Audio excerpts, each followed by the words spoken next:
ಸ್ನೇಹಿತರೆ ನಮಸ್ಕಾರ. ಇದೇ ಜೂನ್ನಲ್ಲಿ ಮಿಥುನದಿಂದ ಕಟಕ ರಾಶಿಗೆ ಗುರು ಸಂಚಾರ ಆಗ್ತಾ ಇದೆ. ಸೊ ಚಿತ್ರಪಕ್ಷ ಅಯನಾಂಶದ ಪ್ರಕಾರ ಜೂನ್ 1 ಮತ್ತು 2ನೇ ತಾರೀಕಿನ ನಡುವೆ ಈ ರಾಶಿ ಬದಲಾವಣೆ ನಡೀತಾ ಇದೆ. ಸೊ ಈ ಗುರು ರಾಶಿ ಬದಲಾವಣೆಯಿಂದ ಕೆಲವೊಂದು ರಾಶಿಗಳಿಗೆ ಗುರುಬಲ ಬಂದಂಗಾಗುತ್ತೆ, ಮತ್ತೆ ಕೆಲ ರಾಶಿಯವರಿಗೆ ಗುರುಬಲ ಇರೋದಿಲ್ಲ. ಇದರಲ್ಲಿ ಈಗ ಧನುರ್ ರಾಶಿಯನ್ನು ತಗೊಂಡ್ರೆ 8ನೇ ಮನೆಗೆ ಗುರು ಸಂಚಾರ ಆಗ್ತಾ ಇರೋದ್ರಿಂದಾಗಿ ಇಲ್ಲಿ ಗುರುಬಲ ಇಲ್ಲ ಅಂತ ಕನ್ಸಿಡರ್ ಆಗುತ್ತೆ. ಗುರುಬಲ ಇಲ್ಲ ಅಂತ ಮಾತ್ರಕ್ಕೆ ಜೀವನದಲ್ಲಿ ಏನೂ ನಡೆಯೋದೇ ಇಲ್ಲ ಅಂತ ಅಂದ್ಕೊಳ್ಳೋ ಅಗತ್ಯ ಇಲ್ಲ. ಯಾಕೆಂದ್ರೆ ಗುರುಬಲ ಒಂದೇನೆ ಜೀವನವನ್ನ ಕಂಪ್ಲೀಟ್ ಆಗಿ ನಿರ್ಧಾರ ಮಾಡೋದಿಲ್ಲ. ಯಾಕೆಂದ್ರೆ ವೈಯಕ್ತಿಕ ಜಾತಕದಲ್ಲಿನ ಯೋಗಗಳು ಮತ್ತೆ ಸದ್ಯ ನಡೀತಾ ಇರುವಂತ ದಶಾ ಭುಕ್ತಿಗಳು ಜೊತೆಗೆ ಗುರು ಸಂಚಾರದ ರಾಶಿಯಲ್ಲಿನ ಅಷ್ಟಕ ವರ್ಗ ಬಿಂದುಗಳು ಜೊತೆಗೆ ನಕ್ಷತ್ರ ಇದೆಲ್ಲವೂ ಕೂಡ ಗುರು ಸಂಚಾರದ ಫಲವನ್ನ ಸಾಕಷ್ಟು ಮಾರ್ಪಾಡು ಮಾಡ್ತದೆ. ಬೃಹತ್ ಸಂಹಿತ ಜ್ಯೋತಿಷ್ಯದ ಒಂದು ಬಹಳ ಪ್ರಮುಖವಾದ ಗ್ರಂಥ. ಇದರಲ್ಲಿ ಇದರ ಬಗ್ಗೆ ಸ್ಪಷ್ಟವಾಗಿ ಉಲ್ಲೇಖ ಇದೆ. ಗುರು ಸಂಚಾರದ ಫಲಗಳನ್ನ ದಶೆಗಳ ಜೊತೆ ಅನ್ವಯಿಸಿ ನಿರ್ಣಯಿಸಬೇಕು ಅಂತ ಹೇಳಿದ್ದಾರೆ. ಇಲ್ಲಿ ಸಂಸ್ಕೃತ ಶ್ಲೋಕದ ಇಂಗ್ಲಿಷ್ ಟ್ರಾನ್ಸ್ಲೇಷನ್ ಇದೆ, ನೀವು ಬೇಕಾದ್ರೆ ಓದ್ಕೋಬಹುದು. ಇನ್ನು ಈ ಗುರು ಸಂಚಾರ ಹೆಂಗೆ ಇದು ಪ್ರಭಾವ ಬೀರುತ್ತೆ ಅನ್ನೋದನ್ನ ತಿಳ್ಕೊಳ್ಬೇಕಾದ್ರೆ ಗುರು ಅಂದ್ರೆ ಏನು ಅನ್ನೋದನ್ನ ನಾವು ಅರ್ಥ ಮಾಡ್ಕೊಳ್ಬೇಕಾಗತ್ತೆ. ಗುರು ಅಂದ್ರೆ ಏನು? ಮುಖ್ಯವಾಗಿ ನಮ್ಮ ನಂಬಿಕೆ, ನಮ್ಮ ವಿಶ್ವಾಸ, ಮತ್ತೆ ನಮಗೆ ಸಿಗುವಂಥ ಅವಕಾಶಗಳು, ಮಾರ್ಗದರ್ಶನಗಳು, ಸಲಹೆಗಳು ಇದೆಲ್ಲವನ್ನು ಗುರು ಪ್ರತಿನಿಧಿಸುತ್ತೆ. ಯಾವಾಗ ರಾಶಿಗೆ ಗುರುಬಲ ಇರೋದಿಲ್ವೋ ನಮ್ಮ ನಿರೀಕ್ಷೆಗಳೇನಿದೆಯಲ್ಲ ಅದು ಈಡೇರದೆ ಆ ನಿರೀಕ್ಷೆಗಳ ವಿಚಾರದಲ್ಲಿ ನಮಗೆ ನಂಬಿಕೆ ಮತ್ತು ಅಪನಂಬಿಕೆಗಳ ಹೊಯ್ದಾಟ ಇರಬಹುದು, ಅವಕಾಶಗಳು ಕಡಿಮೆ ಆಗಬಹುದು ಮತ್ತು ನಮ್ಮ ಮೇಲೆ ಆತ್ಮವಿಶ್ವಾಸದ ಕೊರತೆ ಕೂಡ ಇರ್ತದೆ. ನಿರೀಕ್ಷೆಗಳು ಮತ್ತು ವಾಸ್ತವ ಪರಿಸ್ಥಿತಿ ಅನ್ನೋದೇನಿದೆಯೋ ಅದು ಮ್ಯಾಚ್ ಆಗ್ತಾ ಇರಲಿಕ್ಕಿಲ್ಲ. ಮತ್ತೆ ಸಲಹೆಗಳು ಮತ್ತೆ ಮಾರ್ಗದರ್ಶನಗಳು ಅಂತ ಏನಿರ್ತವೋ ಅದನ್ನ ಒಂದು ರೀತಿ ತಿರಸ್ಕಾರದ ಮನೋಭಾವದಿಂದ ನೋಡುವಂತ ಒಂದು ಮನಸ್ಥಿತಿನೂ ಕೂಡ ಇರ್ತದೆ. ಈಗ ಧನುರಾಶಿಯವರಿಗೆ 8ನೇ ಮನೆಗೆ ಗುರು ರಾಶಿ ಬದಲಾವಣೆ ಮಾಡ್ತಾ ಇರೋದ್ರಿಂದಾಗಿ ಈ 8ನೇ ಮನೆ ಅನ್ನೋದು ಸಡನ್ ಚೇಂಜಸ್, ಇಂಥ ಬದಲಾವಣೆಗಳು, ಪರಿವರ್ತನೆಗಳನ್ನ ಹೇಳುವಂತ ಒಂದು ಸ್ಥಾನ ಆಗಿರೋದ್ರಿಂದಾಗಿ ನಿಮಗೆ ಇಲ್ಲೂ ಕೂಡ ನಿಮಗೆ ಇದು ಮಾನಸಿಕವಾಗಿ ಕೆಲವೊಂದು ಪರಿವರ್ತನೆಗಳು, ಮಾನಸಿಕವಾಗಿ ಕೆಲವೊಂದು ಸಡನ್ ಬದಲಾವಣೆಗಳು ಆಗುವಂತ ಸಾಧ್ಯತೆ ಇದೆ. ಇದೆಲ್ಲವೂ ಮಾನಸಿಕ ಬದಲಾವಣೆ. ಸೊ ಇದರಲ್ಲಿ ನಿಮಗೆ ಇದರಿಂದ ಏನು ಈ ಬದಲಾವಣೆ ಅಂತ ಆಗುತ್ತೋ ಇದರಿಂದ ಕೊಂಚ ಮಟ್ಟಿಗೆ ಅಶಾಂತಿ ಸೃಷ್ಟಿಯಾಗಬಹುದು, ಸ್ವಲ್ಪ ಭೀತಿಯ ಒಂದು ಪರಿಸ್ಥಿತಿ ಎದುರಾಗಬಹುದು, ಮತ್ತೆ ಒಂದು ರೀತಿಯ ಅನಿಶ್ಚಿತತೆಯನ್ನು ಕೂಡ ಬರ್ಬೋದು. ಸೊ ಒಂದು ಡಿಸ್ಕನೆಕ್ಷನ್ ರೀತಿಯ ಒಂದು ಭಾವ ಬರ್ಬೋದು, ಮತ್ತೆ ಒಂದು ರೀತಿ ಅರ್ಥ ಕಳ್ಕೊಂಡಂಗೆ ಕೂಡ ನಿಮಗೆ ಮನಸ್ಸಿಗೆ ಅನ್ನಿಸ್ಬೋದು. ಇದೆಲ್ಲವೂ ಮಾನಸಿಕ ಪರಿಣಾಮನೇ. ಧನುರಾಶಿ ಏನಿದೆಯೋ ಇದು ಗುರುವಿನ ರಾಶಿ. ಸೊ ಇವರು ಎಲ್ಲದರಲ್ಲೂ ಕೂಡ ಒಂದು ರೀತಿಯ ಅರ್ಥವನ್ನ ಹುಡುಕುವಂತ ಒಂದು ಮನಸ್ಥಿತಿ ಇಟ್ಕೊಂಡವರು. ಸೊ ಇವರಿಗೆ ಆ್ಯಕ್ಚುಲಿ ಫ್ಯೂಚರ್ ಡೈರೆಕ್ಷನ್, ವಿಷನ್ ಇಂಥದ್ದು ಮತ್ತೆ ಭವಿಷ್ಯದ ಜೀವನದ ಕುರಿತಂತೆ ಇವರಿಗೆ ಇರುವಂಥ ನಂಬಿಕೆಗಳೇನಿರ್ತದಲ್ಲ ಇದೇ ಇವರ ಡ್ರೈವಿಂಗ್ ಫೋರ್ಸ್ ಆಗಿರ್ತದೆ. ತಮ್ಮ ಇಂಟ್ಯೂಷನ್ನ ಬಲವಾಗಿ ನಂಬ್ತಾರೆ. ಆದರೆ ಗುರು ಸಂಚಾರದ ವೇಳೆ ಏನು ತಮ್ಮ ಹಳೆಯ ನಂಬಿಕೆ ಮತ್ತು ಡೈರೆಕ್ಷನ್ಗಳು ಅಂತ ಇರ್ತದಲ್ಲ ಇದು ಸ್ವಲ್ಪ ಟ್ರಾನ್ಸ್ಫಾರ್ಮ್ ಆಗುವಂಥ ಸನ್ನಿವೇಶ ಬರ್ಬೋದು. ಮಾಡೋ ಕೆಲಸದಲ್ಲಿ ಮೀನಿಂಗ್ ಇಲ್ಲ ಅಂತ ಅನಿಸ್ಬೋದು. ಇದರಿಂದ ಸ್ವಲ್ಪ ಅಸ್ತಿತ್ವದ ಪ್ರಶ್ನೆ ಕೂಡ ಉದ್ಭವಿಸ್ಬೋದು. ಹಾಗಂತ ಗಾಬರಿಯಾಗೋ ಅಗತ್ಯ ಇಲ್ಲ. ಗಾಬರಿ ಆಗದೇ ಇರೋದೇ ಈ ಗುರು ಸಂಚಾರಕ್ಕೆ ಬೆಸ್ಟ್ ರೆಮಿಡಿ. ಅಂದ್ರೆ 8ನೇ ಭಾವ ಅನ್ನೋದೇನಿದೆ ಇದು ಫಿಯರ್ನ ಕ್ರಿಯೇಟ್ ಮಾಡುವಂಥ ಸ್ಥಾನ. ಸೊ ಹಂಗಾಗಿ ಇಲ್ಲಿ ಫಿಯರ್ ತಗೊಳ್ಳೋದಕ್ಕಿಂತಲೂ ನೀವು ಇದು ಏನು ಸ್ಥಿತಿ ಇದೆಯೋ ಇದನ್ನು ನೀವು ಅರ್ಥಕೊಳ್ಬೇಕು. ಗುರು ಬಂದು ಜ್ಞಾನದ ಒಂದು ಪ್ಲಾನೆಟ್ ಆಗಿರೋದ್ರಿಂದಾಗಿ ಅದ್ರ ಬಗ್ಗೆ ಸ್ವಲ್ಪ ತಿಳುವಳಿಕೆಯನ್ನು ತಗೊಳ್ಬೇಕಾಗುತ್ತೆ. 8ನೇ ಮನೆ ಗುರು ಸಂಚಾರ ಅನ್ನೋದೇನಿದೆಯೋ ಇದು ನಿಮ್ಮನ್ನ ಒಂದು ರೀತಿಯ ಹೊಸ ಆಲೋಚನೆಗೆ ನೂಗ್ತಾ ಇರ್ತದೆ, ಅದನ್ನು ಸ್ವೀಕರಿಸಬೇಕಾಗತ್ತೆ. ಮತ್ತೆ ಇಲ್ಲಿ ಗುರು ಗೋಚರ ಪಾಸಿಟಿವ್ ಇಲ್ಲ ಅಂದಾಗ ರೆಮಿಡಿ ಏನು ಅನ್ನೋ ಪ್ರಶ್ನೆ ಬರ್ತದೆ. ಸೊ ನಾ ಇಲ್ಲಿ ಪ್ರಾಕ್ಟಿಕಲಿ ಅಪ್ಲೈ ಮಾಡಬಹುದಾದಂಥ ಕೆಲ ರೆಮಿಡಿಗಳನ್ನು ಹೇಳ್ತಾ ಇದ್ದೀನಿ. ಸೊ ಇಲ್ಲಿ ದೇವರು ಪೂಜೆ ಪುನಸ್ಕಾರ ಇದೆಲ್ಲವೂ ಮಾಡಿದ್ರೂ ಕೂಡ ನೀವು ಪ್ರಾಕ್ಟಿಕಲಿ ಸೆಲ್ಫ್ ರಿಯಲೈಸೇಷನ್ ಮತ್ತು ಸೆಲ್ಫ್ ನಾಲೆಜ್ ಅಂತ ಏನಿದೆಯೋ ಇದನ್ನು ನಾವು ತಗೊಳ್ಳಿಲ್ಲ ಅಂದರೆ ಬರೀ ರೆಮಿಡಿ ಒಂದರಿಂದನೇ ಎಲ್ಲವೂ ಸಾಲ್ವ್ ಆಗಲ್ಲ. ಬೆಸ್ಟ್ ರೆಮಿಡಿ ಅಂದರೆ ನಿಮ್ಮ ಅಪ್ರೋಚ್ನ ಬದಲಾಯಿಸ್ಕೊಳ್ಳೋದು. ಗುರು ಅಂದರೆ ಮುಂದಾಲೋಚನೆ ಅಂತ ಅರ್ಥ. ಇವತ್ತಿನ ಪರಿಸ್ಥಿತಿ ಹೇಗಾದರೂ ಇರಲಿ, ಮುಂದಿನ ದಿನಗಳಲ್ಲಿ ಸ್ಥಿತಿಗತಿ ಚೆನ್ನಾಗಿರಬೇಕಾದ್ರೆ ಇವತ್ತು ಏನು ಮಾಡಬೇಕಾಗತ್ತೆ ಅಂತ ಯೋಚಿಸೋದು. ಇವತ್ತೇ ಎಲ್ಲವೂ ಬದಲಾಗಬೇಕು ಅಂತ ನಿರೀಕ್ಷಿಸಬಾರ್ದು. ಆತುರದಲ್ಲಿ ಯಾವುದೇ ನಿರ್ಧಾರ ಮಾಡಬಾರ್ದು. ಎಮೋಷ್ನಲ್ ಆಗಿ ಹಣಕಾಸಿನ ವ್ಯವಹಾರ ಕೂಡ ಮಾಡಬಾರ್ದು. ಗುರು ಅಂದರೆ ಶ್ರದ್ಧೆ, ಪ್ರಾಮಾಣಿಕತೆ. ಹೀಗಾಗಿ ಮಾಡೋ ಕೆಲಸವನ್ನು ಅಚ್ಚುಕಟ್ಟಾಗಿ ಶ್ರದ್ಧೆಯಿಂದ ಪ್ರಾಮಾಣಿಕವಾಗಿ ಮಾಡಬೇಕು, ಅರೆಮನಸ್ಸಿನಿಂದ ಮಾಡಬಾರ್ದು. ಗುರು ಅಂದರೆ ನಂಬಿಕೆ, ಬ್ಲೈಂಡ್ ಬಿಲೀಫ್ ಇಟ್ಕೋಬಾರ್ದು, ಶುದ್ಧ ನಂಬಿಕೆಯನ್ನು ಬಲಪಡಿಸ್ಕೊಳ್ಬೇಕು. ಇದಕ್ಕಾಗಿ ನಿಮಗಿಷ್ಟವಾದ ದೇವರನ್ನ ಆರಾಧಿಸ್ಬೋದು.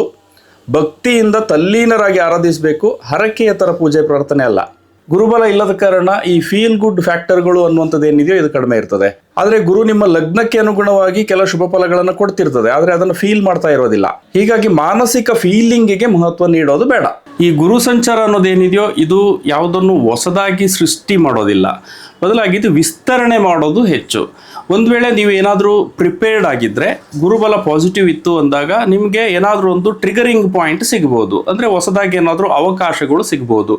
ಗುರುಬಲ ಇಲ್ಲ ಅಂದಾಗ ಏನಾಗ್ಬೋದು, ನಿಮಗೆ ನಿರೀಕ್ಷೆ ಅನ್ನೋದು ಜಾಸ್ತಿ ಇರ್ತದೆ, ಅದು ಈಡೇರ್ತಿಲ್ಲ ಅನ್ನೋ ಕಾರಣಕ್ಕೆ ಒತ್ತಡ ಸೃಷ್ಟಿಯಾಗ್ಬೋದು. ಒಂದು ರೀತಿಯಲ್ಲಿ ಇದು ಮೈಂಡ್ ಸೆಟ್ನಲ್ಲಿ ಬದಲಾವಣೆ ಮಾಡೋದು ಜಾಸ್ತಿ. ಇನ್ನು ಈ ಗುರು ಸಂಚಾರದ ಫಲಗಳನ್ನು ರಾಶಿಯಿಂದ ನೋಡಲಾಗುತ್ತೆ. ಸೊ ರಾಶಿ ಅಂದರೆ ಏನು? ನಿಮ್ಮ ಏನು ಚಂದ್ರ ನಿಮ್ಮ ಜಾತಕದಲ್ಲಿ ಯಾವ ರಾಶಿಯಲ್ಲಿ ಸ್ಥಿತ ಆಗಿರ್ತದೋ ಅದು ನಿಮ್ಮ ರಾಶಿಯಾಗಿರುತ್ತದೆ. ಚಂದ್ರಮ ಮನಸೋ ಜಾತ ಅಂತ ಶಾಸ್ತ್ರದಲ್ಲಿ ಹೇಳಿದ್ದಾರೆ. ಅಂದರೆ ಏನು ಗುರು ಸಂಚಾರದ ರಾಶಿಯಿಂದ ಹೇಳುವಂಥ ಫಲಗಳಿವೆಯೋ ಇವು ಮನಸ್ಸಿಗೆ ಹೆಚ್ಚು ಅಪ್ಲೈ ಆಗುತ್ತೆ ಹೊರತು ಯಾವುದೇ ಘಟನೆಗಳಿಗೆ ಅಪ್ಲೈ ಆಗಲ್ಲ ಅಥವಾ ದೇಹಕ್ಕೆ ಅಪ್ಲೈ ಆಗಲ್ಲ. ಇದು ಸಾಮಾನ್ಯವಾಗಿ ಈ ಗೋಚರ ಫಲಗಳು ಅನ್ನೋದು ಈ ಬಾಹ್ಯ ಪ್ರಪಂಚದ ಎಫೆಕ್ಟ್ಗಳಾಗಿರ್ತವೆ. ಸೊ ಈ ಬಾಹ್ಯ ಪ್ರಪಂಚದ ಏನು ಎಫೆಕ್ಟ್ಗಳಿಗೆ ನಿಮ್ಮ ಮನಸ್ಸಿನಲ್ಲಿ ಮೂಡುವ ಭಾವನೆಗಳೇನಿರ್ತವೋ ಅದಕ್ಕೆ ನೀವು ರೆಸ್ಪಾಂಡ್ ಮಾಡಿದ್ರೆ, ಅಂದರೆ ಸ್ಪಂದಿಸಿದ್ರೆ, ಆವಾಗ ಇದು ಘಟನೆಯಾಗಿ ಬದಲಾಗುತ್ತೆ, ಅಂದರೆ ಫಲವಾಗಿ ಬದಲಾಗೋದು. ಹೀಗಾಗಿ ಕೇವಲ ಗುರು ಸಂಚಾರ ನೆಗೆಟಿವ್ ಅಂದ ಕಾರಣಕ್ಕೆ ನಿಮ್ಮ ಲೈಫ್ನಲ್ಲಿ ಏನೇನೋ ಘಟನೆಗಳೆಲ್ಲ ಪ್ರಾಬ್ಲಮ್ ಆಗುತ್ತೆ, ಅಥವಾ ಏನೋ ನಡೀತದೆ, ಏನೋ ನಡೆಯೋದಿಲ್ಲ, ಮನೆ ಕಟ್ಸ್ಬಿಡ್ಬೋದು, ಅಥವಾ ಮದುವೆ ಆಗುತ್ತೆ, ಅಥವಾ ಮದುವೆ ಆಗ್ಲಿಕ್ಕಿಲ್ಲ, ಈ ಥರ ಡೈರೆಕ್ಟ್ ಆಗಿ ಫಲಗಳನ್ನು ಅಪ್ಲೈ ಮಾಡಲಿಕ್ಕೆ ಬರೋದಿಲ್ಲ. ಇನ್ನು ದಶೆಗಳು ಮತ್ತು ನಕ್ಷತ್ರಗಳ ವಿಚಾರಕ್ಕೆ ಬರೋದಾದ್ರೆ, ಧನುರಾಶಿಯಲ್ಲಿ 3 ನಕ್ಷತ್ರಗಳು ಬರ್ತದೆ. ಸೊ ಆಯಾ ಪ್ರಾಯಕ್ಕೆ ಅನುಗುಣವಾಗಿ ಸದ್ಯ ನಡೀತಾ ಇರಬಹುದಾದಂಥ ದಶೆಗಳು ಮತ್ತು ಆ ದಶೆಯ ಒಟ್ಟಾರೆ ಥೀಮ್ ಹೇಗಿರುತ್ತೆ ಅನ್ನೋದನ್ನು ನಾನು ಇಲ್ಲಿ ಹೇಳ್ತಾ ಹೋಗ್ತೀನಿ. ಸೊ ಇದರಲ್ಲಿ ಗ್ರಹಗಳ ಪೊಸಿಷನ್ ಅನುಗುಣವಾಗಿ ಈ ಏನು ಫಲಗಳು ಅಂತೇನಿದೆ ಇದು ಕೊಂಚ ಮಟ್ಟಿಗೆ ಬದಲಾಗುತ್ತೆ. ಇದರಲ್ಲಿ ಈಗ ಮೊದಲನೇದಾಗಿ ಮೂಲ ನಕ್ಷತ್ರ. ಸೊ ಮೂಲ ನಕ್ಷತ್ರ ಬಂದು ಕೇತುವಿನ ನಕ್ಷತ್ರ. ಇದು ಬಂದು ಬಾಲ್ಯದಲ್ಲೇ ಒಂದು ರೀತಿಯ ಡಿಟ್ಯಾಚ್ಮೆಂಟ್ನ ಒಂದು ಸ್ಥಿತಿ ಇವರಿಗೆ ಎದುರಾಗ್ಬೋದು. ಆದರೆ ಅದು ಬಹಳ ಸಣ್ಣ ಅವಧಿಗೆ ಅದು ಇರೋದ್ರಿಂದಾಗಿ 7 ವರ್ಷದ ಕಾಲ ಅವಧಿಗೆ ಇರೋದ್ರಿಂದಾಗಿ ಅದರ ಅನುಭವ ಅಷ್ಟಾಗಿ ಆಗಿರೋದಿಲ್ಲ. ಸೊ ನಂತರದ್ದು ಶುಕ್ರದಶೆಯ ಅವಧಿಯಲ್ಲಿ ಇವರಿಗೆ ಆ್ಯಕ್ಚುಲಿ ಒಂದು ಆನಂದಮಯ ಒಂದು ತಾರುಣ್ಯದ ಕಾಲ ಏನಿದೆಯೋ ಆನಂದಮಯವಾಗಿ ಕಳೆದಿರ್ತಾರೆ. ಸೊ ಇವ್ರದ್ದು ಆ್ಯಕ್ಚುಲಿ ಒಂದು ಮಿಡ್ಲ್ ಏಜ್ ಅಂತ ಏನು ಬರ್ತದಲ್ಲ, ಆ ಸಂದರ್ಭದಲ್ಲಿ ಇವರಿಗೆ ಸ್ವಲ್ಪ ಹಾರ್ಡ್ ವರ್ಕ್ನ ಒಂದು ಪ್ರಮೇಯ ಇರ್ತದೆ. ಸೊ ಅದರ ನಂತರ ಒಂದು ಜವಾಬ್ದಾರಿಯುತ ಜೀವನವನ್ನು ಮಾಡ್ಕೊಂಡು ಹೋಗಬೇಕಾಗತ್ತೆ. ಇದರಲ್ಲೀಗ 25ರಿಂದ 35ರ ವಯೋಮಾನದಲ್ಲಿರುವವರು ಒಂದು ಸೂರ್ಯದಶೆ ಅಥವಾ ಚಂದ್ರದಶೆಯಲ್ಲಿರುವ ಸಾಧ್ಯತೆ ಇದೆ. ಸೂರ್ಯದಶೆಯಲ್ಲಿರುವವರಿಗೆ ಕಾನ್ಫಿಡೆನ್ಸ್ ಲೆವೆಲ್ ಹೈ ಇರ್ತದೆ, ಎನರ್ಜೆಟಿಕ್ ದಶೆ ಇದು. ಆತ್ಮವಿಶ್ವಾಸದಿಂದ ಮುನ್ನುಗ್ಗುವ ಛಾತಿ ಇರ್ತದೆ, ತಮ್ಮನ್ನು ತಾವು ಗುರುತಿಸಿಕೊಳ್ಳುವ ಒಂದು ಪ್ರಕ್ರಿಯೆಯಲ್ಲಿರ್ತಾರೆ. ಹೀಗಾಗಿ ಜೀವನ ವೇಗ ಪಡ್ಕೊಂಡಿರುತ್ತೆ. ಆದರೆ ಏನು ಗುರು ಗೋಚರ 8ನೇ ಭಾವದಲ್ಲಿ ಇರೋದ್ರಿಂದಾಗಿ ಏನು ಅವರ ಕಾನ್ಫಿಡೆನ್ಸ್ ಅನ್ನೋದೇನಿದೆಯೋ ಇದು ಓವರ್ ಕಾನ್ಫಿಡೆನ್ಸ್ ಆಗಬಾರ್ದು, ಅಥವಾ ಏನು ಈಗೋಗೆ ಟರ್ನ್ ಆಗಬಾರ್ದು. ಕಾನ್ಫಿಡೆನ್ಸ್ ಇರಲಿ, ಆದರೆ ಓವರ್ ಕಾನ್ಫಿಡೆನ್ಸ್ ಬೇಡ ಅಷ್ಟೇ. ಇನ್ನು ಚಂದ್ರದಶೆಯಲ್ಲಿರುವವರಿಗೆ ಕಲ್ಪನಾ ಶಕ್ತಿ ಚೆನ್ನಾಗಿರುತ್ತೆ, ಆದರೆ ಎಮೋಷನಲ್ ಬಿಹೇವಿಯರ್ನ ಪ್ರದರ್ಶಿಸ್ತಾ ಇರ್ತಾರೆ. ಹೀಗಾಗಿ ಭಾವನಾತ್ಮಕವಾಗಿ ರಿಯಾಕ್ಟ್ ಮಾಡೋದನ್ನು ಕಡಿಮೆ ಮಾಡ್ಕೋಬೇಕು. ಕಲ್ಪನಾ ಶಕ್ತಿಯನ್ನು ಜೀವನಕ್ಕೆ ಉಪಯೋಗ ಆಗೋ ದಿಕ್ಕಿನತ್ತ ತಿರುಗಿಸ್ಕೊಂಡ್ರೆ ಉತ್ತಮ. ಏನೇನು ಕಲ್ಪನೆಗಳು ಬರ್ತಾವೋ ಅದನ್ನು ಬರೆದಿಟ್ಕೊಳ್ತಾ ಹೋಗ್ಬೋದು. ಇದನ್ನು ಜರ್ನಲಿಂಗ್ ಅಂತಾರೆ. ಇದರಲ್ಲಿ ಪ್ರಾಕ್ಟಿಕಲ್ ವಿಚಾರಗಳಿದ್ರೆ ಇವತ್ತಲ್ಲ ನಾಳೆ ಕಾರ್ಯರೂಪಕ್ಕಿಳಿಸೋದಕ್ಕೂ ಕೂಡ ಪ್ರಯತ್ನಿಸಬಹುದು. ಸೊ ಗುರು ಗೋಚರ ಫಲ ಏನು ಪ್ರತಿಕೂಲವಾಗಿರೋದ್ರಿಂದಾಗಿ ಇವರಿಗೆ ಎಮೋಷನಲ್ ವೇರಿಯೇಷನ್ ಕೂಡ ಸ್ವಲ್ಪ ಹೆಚ್ಚೇ ಇರ್ತದೆ. ಸೊ ಆ ಎಮೋಷನಲ್ ವೇರಿಯೇಷನ್ ಇರುವಂಥ ಕಾಲದಲ್ಲಿ ಯಾವುದೇ ನಿರ್ಧಾರಗಳನ್ನು ಮಾಡಬಾರ್ದು. ಕಾಮ್ ಮೈಂಡ್ಗೆ ಬಂದಾಗ ಏನು ಅವರೊಂದು ಸ್ಟ್ರೆಂತ್ ಇದೆಯಲ್ಲ, ಫ್ಯೂಚರ್ ಥಿಂಕಿಂಗ್, ವಿಸ್ಡಮ್, ಇದನ್ನೇ ಬಳಸಿ ಅವರು ನಿರ್ಧಾರಗಳಿಗೆ ಬರಬೇಕಾಗುತ್ತೆ. ಇನ್ನು 35ರಿಂದ 45ರ ವಯೋಮಾನದಲ್ಲಿರುವವರು ಒಂದು ಕುಜ ಮಹಾದೇಶದಲ್ಲಿರುವ ಸಾಧ್ಯತೆ ಇದೆ. ಇಲ್ಲವೇ ರಾಹು ಮಹಾದಶೆಯ ಆರಂಭದ ಅವಧಿಯಲ್ಲಿ ಇರ್ತಾರೆ. ಕುಜ ದಶೆಯಲ್ಲಿರುವವರಿಗೆ ಹೈ ಎನರ್ಜಿ ಇರ್ತದೆ, ಆಕ್ಷನ್ ರಿಯಾಕ್ಷನ್ ಮನೋಭಾವಗಳಿರ್ತವೆ.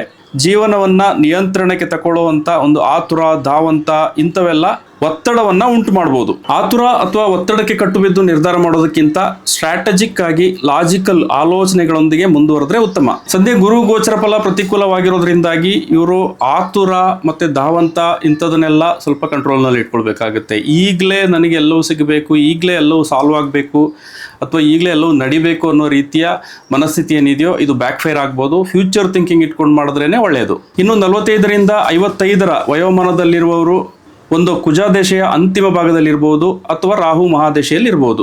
ರಾಹು ಮಹಾದೇಶ ಅವಧಿ ನೀವು ಹೇಗೆ ಪ್ಲಾನಿಂಗ್ ಮಾಡ್ಕೊಳ್ತೀರೋ ಅದರಂತೆ ಫಲ ಕೊಡುತ್ತೆ. ಮಹತ್ ಕಾರ್ಯಗಳನ್ನು ಮಾಡೋದಕ್ಕೆ ಮನಸ್ಸು ಹಾತೊರಿತಾ ಇರ್ತದೆ. ಬಿಗ್ ಅಚೀವ್ಮೆಂಟ್, ಬಿಗ್ ಮನಿ, ಇದಕ್ಕೋಸ್ಕರ ಹಗಲಿರುಳು ಯೋಚಿಸ್ತಾ ಇರ್ತಾರೆ. ಇದು ಮಾನಸಿಕ ರೆಸ್ಟ್ಲೆಸ್ನೆಸ್ ಮೂಡಿಸ್ಬೋದು.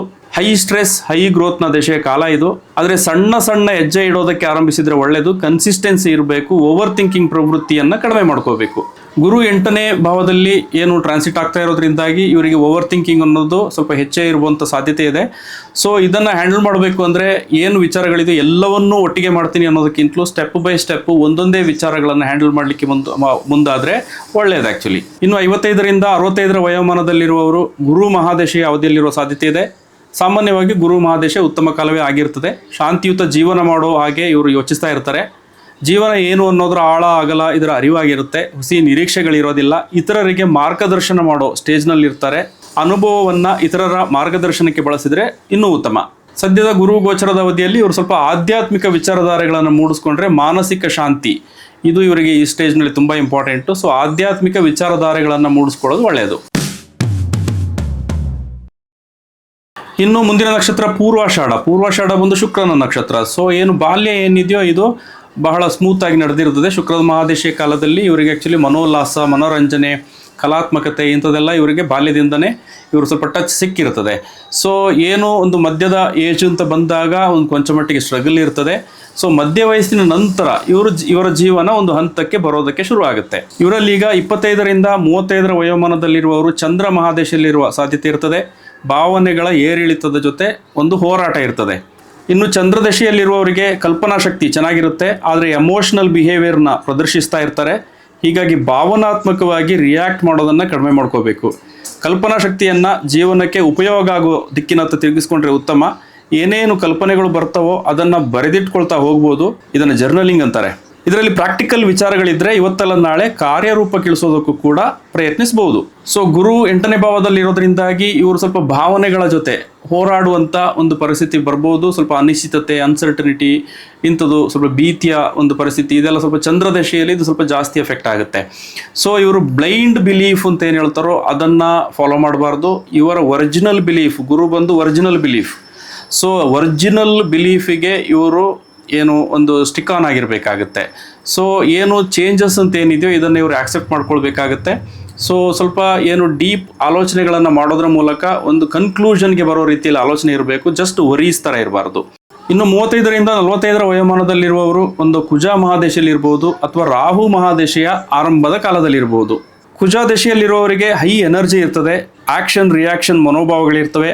ಜೀವನವನ್ನು ನಿಯಂತ್ರಣಕ್ಕೆ ತಗೊಳ್ಳುವಂಥ ಒಂದು ಆತುರ, ಧಾವಂತ ಇಂಥವೆಲ್ಲ ಒತ್ತಡವನ್ನು ಉಂಟು ಮಾಡ್ಬೋದು. ಆತುರ ಅಥವಾ ಒತ್ತಡಕ್ಕೆ ಕಟ್ಟುಬಿದ್ದು ನಿರ್ಧಾರ ಮಾಡೋದಕ್ಕಿಂತ ಸ್ಟ್ರಾಟಜಿಕ್ ಆಗಿ ಲಾಜಿಕಲ್ ಆಲೋಚನೆಗಳೊಂದಿಗೆ ಮುಂದುವರೆದ್ರೆ ಉತ್ತಮ. ಸದ್ಯ ಗುರು ಗೋಚರ ಫಲ ಪ್ರತಿಕೂಲವಾಗಿರೋದ್ರಿಂದಾಗಿ ಇವರು ಆತುರ ಮತ್ತು ಧಾವಂತ ಇಂಥದನ್ನೆಲ್ಲ ಸ್ವಲ್ಪ ಕಂಟ್ರೋಲ್ನಲ್ಲಿ ಇಟ್ಕೊಳ್ಬೇಕಾಗುತ್ತೆ. ಈಗಲೇ ನನಗೆ ಎಲ್ಲವೂ ಸಿಗಬೇಕು, ಈಗಲೇ ಎಲ್ಲವೂ ಸಾಲ್ವ್ ಆಗಬೇಕು ಅಥವಾ ಈಗಲೇ ಎಲ್ಲವೂ ನಡಿಬೇಕು ಅನ್ನೋ ರೀತಿಯ ಮನಸ್ಥಿತಿ ಏನಿದೆಯೋ ಇದು ಬ್ಯಾಕ್ ಫೈರ್ ಆಗ್ಬೋದು. ಫ್ಯೂಚರ್ ಥಿಂಕಿಂಗ್ ಇಟ್ಕೊಂಡು ಮಾಡಿದ್ರೇ ಒಳ್ಳೆಯದು. ಇನ್ನು 45ರಿಂದ 55 ವಯೋಮಾನದಲ್ಲಿರುವವರು ರಾಹು ಮಹಾದಶೆಯಲ್ಲಿರುವ ಸಾಧ್ಯತೆ ಹೆಚ್ಚಾಗಿರುತ್ತೆ. ರಾಹು ಮಹಾದಶ ಅವಧಿ ನೀವು ಹೇಗೆ ಪ್ಲಾನಿಂಗ್ ಮಾಡ್ಕೊಳ್ತೀರೋ ಅದರಂತೆ ಫಲ ಕೊಡುತ್ತೆ. ಮಹತ್ ಕಾರ್ಯಗಳನ್ನು ಮಾಡೋದಕ್ಕೆ ಮನಸ್ಸು ಹಾತೊರಿತಾ ಇರ್ತದೆ. ಬಿಗ್ ಅಚೀವ್ಮೆಂಟ್, ಬಿಗ್ ಮನಿ ಇದಕ್ಕೋಸ್ಕರ ಹಗಲಿರುಳು ಯೋಚಿಸ್ತಾ ಇರ್ತಾರೆ. ಇದು ಮಾನಸಿಕ ರೆಸ್ಟ್ಲೆಸ್ನೆಸ್ ಮೂಡಿಸ್ಬೋದು. ಹೈ ಸ್ಟ್ರೆಸ್, ಹೈ ಗ್ರೋತ್ನ ದಶೆಯ ಕಾಲ ಇದು. ಆದರೆ ಸಣ್ಣ ಸಣ್ಣ ಹೆಜ್ಜೆ ಇಡೋದಕ್ಕೆ ಆರಂಭಿಸಿದ್ರೆ ಒಳ್ಳೆಯದು. ಕನ್ಸಿಸ್ಟೆನ್ಸಿ ಇರಬೇಕು. ಓವರ್ ಥಿಂಕಿಂಗ್ ಪ್ರವೃತ್ತಿಯನ್ನು ಕಡಿಮೆ ಮಾಡ್ಕೋಬೇಕು. ಗುರು 8ನೇ ಭಾವದಲ್ಲಿ ಏನು ಟ್ರಾನ್ಸಿಟ್ ಆಗ್ತಾ ಇರೋದ್ರಿಂದಾಗಿ ಇವರಿಗೆ ಓವರ್ ಥಿಂಕಿಂಗ್ ಅನ್ನೋದು ಸ್ವಲ್ಪ ಹೆಚ್ಚೇ ಇರುವಂಥ ಸಾಧ್ಯತೆ ಇದೆ. ಸೊ ಇದನ್ನು ಹ್ಯಾಂಡಲ್ ಮಾಡಬೇಕು ಅಂದರೆ ಏನು ವಿಚಾರಗಳಿದೆ ಎಲ್ಲವನ್ನೂ ಒಟ್ಟಿಗೆ ಮಾಡ್ತೀನಿ ಅನ್ನೋದಕ್ಕಿಂತಲೂ ಸ್ಟೆಪ್ ಬೈ ಸ್ಟೆಪ್ ಒಂದೊಂದೇ ವಿಚಾರಗಳನ್ನು ಹ್ಯಾಂಡಲ್ ಮಾಡಲಿಕ್ಕೆ ಮುಂದಾದರೆ ಒಳ್ಳೆಯದು ಆ್ಯಕ್ಚುಲಿ. ಇನ್ನು 55ರಿಂದ 65 ವಯೋಮಾನದಲ್ಲಿರುವವರು ಗುರು ಮಹಾದಶೆಯ ಅವಧಿಯಲ್ಲಿರುವ ಸಾಧ್ಯತೆ ಇದೆ. ಸಾಮಾನ್ಯವಾಗಿ ಗುರು ಮಹಾದಶೆ ಉತ್ತಮ ಕಾಲವೇ ಆಗಿರ್ತದೆ. ಶಾಂತಿಯುತ ಜೀವನ ಮಾಡೋ ಹಾಗೆ ಇವರು ಯೋಚಿಸ್ತಾ ಇರ್ತಾರೆ. ಜೀವನ ಏನು ಅನ್ನೋದರ ಆಳ ಅಗಲ ಇದರ ಅರಿವಾಗಿರುತ್ತೆ. ಹುಸಿ ನಿರೀಕ್ಷೆಗಳಿರೋದಿಲ್ಲ. ಇತರರಿಗೆ ಮಾರ್ಗದರ್ಶನ ಮಾಡೋ ಸ್ಟೇಜ್ನಲ್ಲಿರ್ತಾರೆ. ಅನುಭವವನ್ನು ಇತರರ ಮಾರ್ಗದರ್ಶನಕ್ಕೆ ಬಳಸಿದರೆ ಇನ್ನೂ ಉತ್ತಮ. ಸದ್ಯದ ಗುರು ಗೋಚರದ ಅವಧಿಯಲ್ಲಿ ಇವರು ಸ್ವಲ್ಪ ಆಧ್ಯಾತ್ಮಿಕ ವಿಚಾರಧಾರೆಗಳನ್ನು ಮೂಡಿಸ್ಕೊಂಡ್ರೆ ಮಾನಸಿಕ ಶಾಂತಿ ಇದು ಇವರಿಗೆ ಈ ಸ್ಟೇಜ್ನಲ್ಲಿ ತುಂಬ ಇಂಪಾರ್ಟೆಂಟು. ಸೊ ಆಧ್ಯಾತ್ಮಿಕ ವಿಚಾರಧಾರೆಗಳನ್ನು ಮೂಡಿಸ್ಕೊಳ್ಳೋದು ಒಳ್ಳೆಯದು. ಇನ್ನು ಮುಂದಿನದು ಧನುರಾಶಿ ಉತ್ತರಾಷಾಢ ನಕ್ಷತ್ರ ಬಂದು ಸೂರ್ಯನ ನಕ್ಷತ್ರ. ಸೊ ಏನು ಬಾಲ್ಯ ಅನ್ನೋದೇನಿದೆಯೋ ಇದು ಎನರ್ಜೆಟಿಕ್ ಆಗಿರ್ತದೆ. ಸೊ ಏನು ಒಂದು ತಾರುಣ್ಯದ ಅವಧಿ ಇದು ಸ್ವಲ್ಪ ಸ್ಟ್ರಗಲ್ನ ಕೊಡುವಂಥ ಸಮಯ ಆಗಿರ್ತದೆ. ಸೊ ಏನು ಮಧ್ಯ ವಯಸ್ಸಿಗೆ ಬಂದ ಮೇಲೆ ಇವರ ಜೀವನ ಒಂದು ಹಂತಕ್ಕೆ ಉತ್ತಮವಾಗಿ ನಡೀಲಿಕ್ಕೆ ಶುರುವಾಗುತ್ತೆ. ಇವರಲ್ಲೀಗ 25ರಿಂದ 35 ಪ್ರಾಯದಲ್ಲಿರುವವರು ರಾಹು ಮಹಾದಶೆಯಲ್ಲಿ ಇರುವಂಥ ಸಾಧ್ಯತೆ ಇದೆ. ರಾಹು ಮಹಾದೇಶ ಅವಧಿ ನೀವು ಹೇಗೆ ಪ್ಲಾನಿಂಗ್ ಮಾಡ್ಕೊಳ್ತೀರೋ ಅದರಂತೆ ಫಲ ಕೊಡುತ್ತೆ. ಮಹತ್ ಕಾರ್ಯಗಳನ್ನು ಮಾಡೋದಕ್ಕೆ ಮನಸ್ಸು ಹಾತೊರಿತಾ ಇರ್ತದೆ. ಬಿಗ್ ಅಚೀವ್ಮೆಂಟ್, ಬಿಗ್ ಮನಿ, ಇದಕ್ಕೋಸ್ಕರ ಹಗಲಿರುಳು ಯೋಚಿಸ್ತಾ ಇರ್ತಾರೆ. ಇದು ಮಾನಸಿಕ ರೆಸ್ಟ್ಲೆಸ್ನೆಸ್ ಮೂಡಿಸಬಹುದು.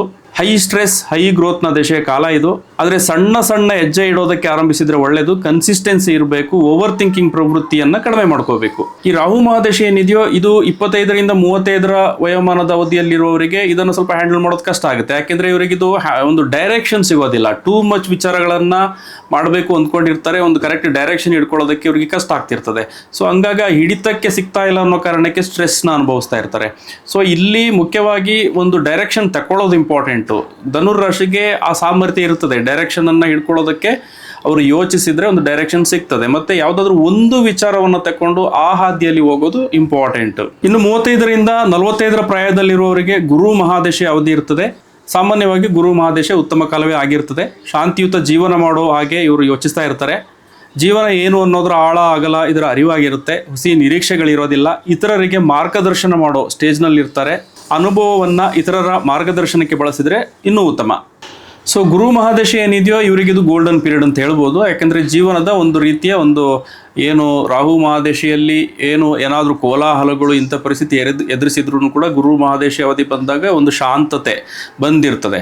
ಸೊ ಇಲ್ಲಿ ಇವರು ಆ್ಯಕ್ಚುಲಿ 8ನೇ ಮನೆಯ ಗುರು ಟ್ರಾನ್ಸಿಟ್ ಆಗ್ತಾ ಇರೋದ್ರಿಂದಾಗಿ ಏನಾದರೂ ಅವರು ಹಳೆಯ ನಂಬಿಕೆಗಳು ಅಂತ ನಂಬ್ಕೊಂಡು ಬಂದಿದ್ದಿದ್ರೆ ಅದರಲ್ಲಿ ಏನಾದರೂ ಒಂದು ಮಾರ್ಪಾಡು ಮಾಡುವಂಥ ಒಂದು ಸನ್ನಿವೇಶ ಇರ್ತದೆ. ಸೊ ಆ ಮಾರ್ಪಾಡಿಗೆ ಇವ್ರನ್ನ ಮುಕ್ತವಾಗಿರಿಸ್ಕೊಳ್ಬೇಕಾಗತ್ತೆ. ಇನ್ನು 45ರಿಂದ 55ರ ಪ್ರಾಯದಲ್ಲಿರುವವರು ಒಂದು ಗುರು ಮಹಾದಶೆಯ ಅಂತಿಮ ಹಂತದಲ್ಲಿರ್ತಾರೆ, ಇಲ್ಲವೇ ಶನಿ ಮಹಾದಶೆಯ ಅವಧಿಯಲ್ಲಿ ಇರ್ತಾರೆ. ಶನಿ ಮಹಾದಶೆಯಲ್ಲಿದ್ದರೆ ವರ್ಕ್ಲೋಡ್, ಜವಾಬ್ದಾರಿಗಳು ಸ್ವಲ್ಪ ಕಷ್ಟ ಕೊಡ್ಬೋದು. ಮೆಥಾಡಿಕ್ ಆಗಿ ಕೆಲಸಗಳನ್ನು ಮಾಡ್ಕೊಂಡು ಹೋಗಬೇಕಾಗುತ್ತೆ.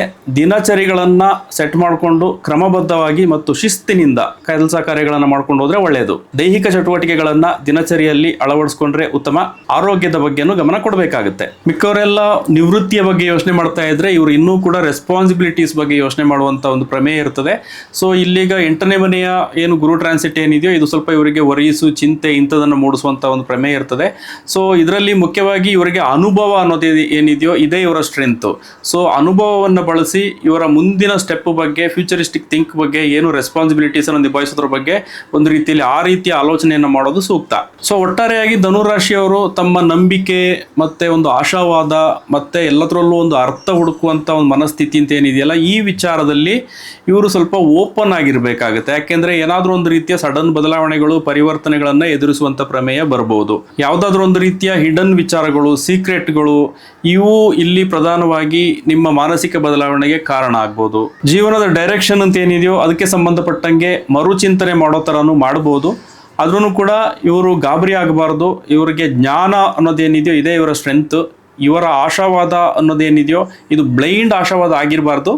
ಇನ್ಸೈಟ್ಗಳು ಮತ್ತು ಒಂದು ರೀತಿಯ ಸ್ವೀಕಾರ ಮನೋಭಾವ ಅನ್ನೋದು ಈ ಗುರು ಟ್ರಾನ್ಸಿಟ್ನ ಹ್ಯಾಂಡಲ್ ಮಾಡೋದ್ರಲ್ಲಿ ಪ್ರಮುಖ ಪಾತ್ರ ವಹಿಸುತ್ತೆ. ಒಟ್ಟಾರೆಯಾಗಿ ಈ ಗುರು ಸಂಚಾರದ ಫಲ ಅನ್ನೋದೇನಿದೆ ಇದು 15ರಿಂದ 20% ಅಷ್ಟೇ ವರ್ಕ್ ಆಗೋದು. ಸೊ ಇದರಲ್ಲೂ ಕೂಡ ದಶಾಭುಕ್ತಿಗಳು ಮತ್ತು ಅಷ್ಟಕವರ್ಗ ಬಿಂದುಗಳು ಅಂತ ಏನಿದೆಯೋ ಇದು ಕೂಡ ಸಾಕಷ್ಟು ಬದಲಾವಣೆಗಳನ್ನು ಮಾಡ್ತದೆ. ಸೊ ನಾನು ಇಷ್ಟೊತ್ತು ಹೇಳ್ತಾ ಬಂದೋ ಇದರಲ್ಲಿ ಈಗ ಗುರುಬಲ ಇಲ್ಲ ಅಂದ ಮಾತ್ರಕ್ಕೆ ನಿರಾಶರಾಗಬೇಕು ಅಂತ ಏನಿಲ್ಲ. ನಮ್ಮ ಅಪ್ರೋಚನ್ನು, ನಮ್ಮ ಮೈಂಡ್ ಸೆಟ್ಟನ್ನು ಸ್ವಲ್ಪ ಬದಲಾವಣೆ ಮಾಡಿಕೊಂಡ್ರೆ ಇದರಿಂದ ಪ್ರಯೋಜನ ಪಡೆಯೋದಕ್ಕೂ ಕೂಡ ಸಾಧ್ಯತೆ ಇರ್ತದೆ. ಸೊ ಮುಂದಿನ ಎಪಿಸೋಡ್ನಲ್ಲಿ ಮತ್ತೆ ಸಿಗ್ತೀನಿ ಸ್ನೇಹಿತರೆ. ನಮಸ್ಕಾರ.